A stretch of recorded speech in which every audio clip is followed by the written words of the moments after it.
different times in history. Two black men strolled into a podium, fantastic posture, and stood. But no one knew the words that would come out of their mouths would inspire ambition and defiance within an ethnic minority. One of these males said he had a dream.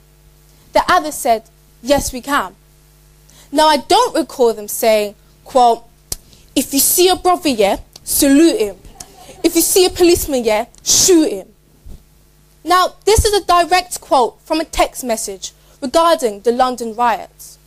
Now, do you honestly think Martin Luther King or Barack Obama would have stood on that very podium and suggested this to the millions of people who went to go hear them speak? I think not. Are we now in a day and age where violence is the only way we can get answers to social exclusion, police racism, and government cuts? Has the time gone for an ambitious or a defiant young individual to provoke the question, what needs to change? Maybe it's a thought justice or violence is justified. Maybe it's ourselves. Now, once a month, we celebrate those who change themselves. We celebrate those who are ambitious, who were defiant, and who are black.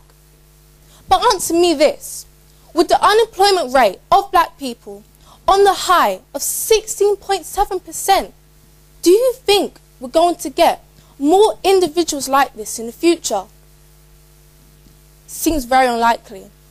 This is because too many communities of a different race have to believe the government oppresses us with this unwritten criteria that states requirements for success. Imagine if there was a list stating what you need to be successful. How would it look? What would it say? So I thought, as the audience and speaker, we can try and see if we could succeed. Now here I have a criteria for failure. The first is, if you're of a different race, you cannot succeed. But that means me and most of you have failed. Okay, what about this one? What about if you speak the language of slang?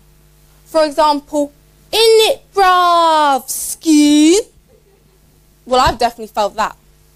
Okay, what about this last one? What about if you live in the area of Feltham? I've definitely felt that one. But why do we have this mentality? Will I stand here today with only one thing we can do? We can all be Rosa Parks. We can all be that person who refuses to be stereotyped and who refuses not to succeed. Now, I was all those things on that piece of paper, and I will succeed. I'm whoever I want to be. You, and you. And I will succeed. But ask yourself this. Who are you today?